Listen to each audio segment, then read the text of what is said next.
Today's faction focus is on the Adeptus Mechanicus, and for the most part the overall workings are what you would expect from their toolkit, but there are a few surprising gears within the machine. Let's take a look. Before getting into the spotlight previews, the article outlines Ad Mech will possess a synergy using battle line units, where tech priests will be able to improve them, which is touching a design concept I've wished for some time. This is a point I'll circle back to. We start with their army rule, Doctrina imperatives, and to be honest, I sort of figured their army rule would be Canticles of the Omnissiah, but as you'll see, Canticles appear elsewhere. Compared to the previous iteration of Doctrina imperatives, this 10th edition version is much simpler. You still choose at the start of each battle round an imperative to activate, but no longer do you select one of 4 imperatives, not choosing ones that have already been activated. So you don't need to worry about saving an option for potential what-if circumstances. Simply choose either option 1 or option 2, and you'll also note there are no negative factors associated with an imperative anymore. The Protector imperative gives all ranged weapons the heavy ability, which means they'll gain a +1 to hit when remaining stationary, and it reduces the AP of incoming attacks by 1 if you're within your deployment zone.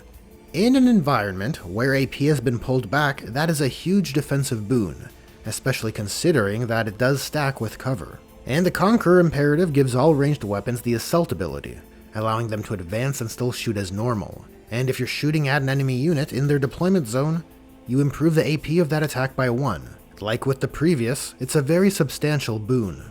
And in this faction focus, I'm happy to see we're given Ad Mech's detachment rule. And it's not what I would have expected, but it is quite a fluffy mechanic. The Rad cohort detachment gives you the Rad bombardment rule, allowing you to irradiate the enemy's deployment zone. At the start of battle round 1, each unit in the enemy deployment zone can choose to take cover or stand firm. Units which take cover are battle shocked until the end of the battle round. And units which stand firm roll a d6, and on a 3+ they suffer d3 mortal wounds. And at the start of every battle round going forward, a d6 is rolled for each unit in the enemy army, remaining in their deployment zone. And on a 3+ it suffers 1 mortal wound. Assuming scoring is limited to the second battle round onwards, the battle shock caused by Rad bombardment won't impact the enemy player from scoring, but the inability to use stratagems and perhaps other abilities may be worth eating those mortal wounds, though I suspect enemies making heavy use of transports will be happy they brought them. Altogether, these rules are both mechanically valid and quite thematic, which is a win in my books. But as far as working together, Rad bombardment is really encouraging your opponent from leaving their deployment zone, and the Conqueror imperative's capacity to further punish units which remain in their deployment zone only serves to further encourage them to come forward. As I see it, more juice can be squeezed from this ability combo should the mission set objectives in each player's deployment zone. And so I'd take units that are deep strike capable to serve as backline harassers which can leverage the Conqueror imperative, essentially forcing your enemy's hand to keep more units in their irradiated deployment zone if they want to screen you out. And if they don't, you're all the more able to take advantage of the Conqueror imperative to shift them off their backline objectives. Moving on to unit spotlights, we got an emblematic battle line unit on display, the Skitarii Vanguard, which has seen some stat drops. Armor save from 4+ to 5+, likely accounting for the AP reduction of the Protector imperative, their invuln from 5+ to 6+, and their ballistic skill from 3+ to 4+. Now before I continue, I want to address the point I made earlier which ties into the skill debuff here. Thematically, I quite like the concept of Ad Mech as a BS 4+ army.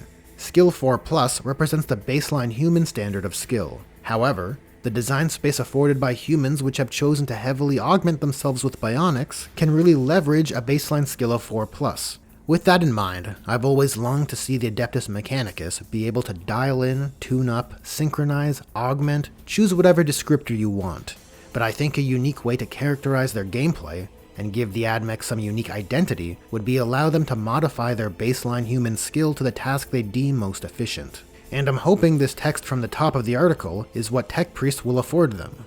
But we're not shown any tech priests or confirmation around this alluded to mechanic, which is annoying, as excluding key components of a faction's toolkit when sharing their faction focus is pretty stupid. My goodness, what an idea. Why didn't I think of that? Moving on, their weapons seem more or less intact, translating their previous abilities into the new ability tag format. And the Skitarii Vanguard retain their Rad Saturation ability, but instead of reducing strength from enemies in engagement range, they lower objective control of units within 3 inches by 1. Much better in my opinion. It has a more practical range as you don't need to throw your gun-toting Skitarii into melee, and it has a more interesting rules interaction as it relates to scoring instead of a stat debuff. And on the wargear ability front, we got an enhanced data tether, which is doing the same stratagem command point refund as the Voxcaster and Votan comms array. I don't love that comms arrays now serve as the universal CP refunding wargear upgrade, but it is what it is. And Omnispecs gives the ranged weapons of a unit ignores cover, which is a great perk, allowing your baseline AP and the Conqueror Imperative to further carry its value. The article does note that various Ad Mech units now gain bonuses by being near battle line units, showing that a Ruststalker can add 2 to advance and charge rolls while near a battle line unit instead of just 1. And our Big Cheese preview is of course Belisarius Cawl. Suitably, his melee is pretty tame compared to the other Big Cheeses we've seen, but he uniquely possesses a ranged anti-tank weapon on a reliable platform. D3 attacks at Ballistic Skill 2, at Strength 14, AP 4, Damage 3, which deals D3 more damage if it's within half range due to the Melta rule, which is pretty good. Ability-wise, he retains his self-repair and has a bodyguard rule to keep him from being targeted while he's near Ad Mech units. And Canticles of the Omnissiah now serves as his choose one of 3 auras to activate for the turn ability. Machine Vengeance gives rerolls of 1 to hit for units within 6 inches. Mantra of Discipline offers rerolls for Battle Shock and Leadership tests. And Shroud Psalm gives units within 6 inches stealth, which I presume is either counts as cover or -1 to hit. Hopefully the latter, as it's a better descriptor of the word. All of these are hyper valuable auras, which while certainly strong is not something I'm particularly fond of, as it continues to encourage that Death Star style of play for these Big Cheese characters. On the weapon spotlight front, we have the Onager Dunecrawler's Eradication Beamer. It's up a strength and down an AP to bring it in line with 10th's toughness inflation. Overall, it's a pretty meh weapon preview, though gaining sustained hits D3 on a D6 attack weapon certainly creates room for the Beamer to pop off.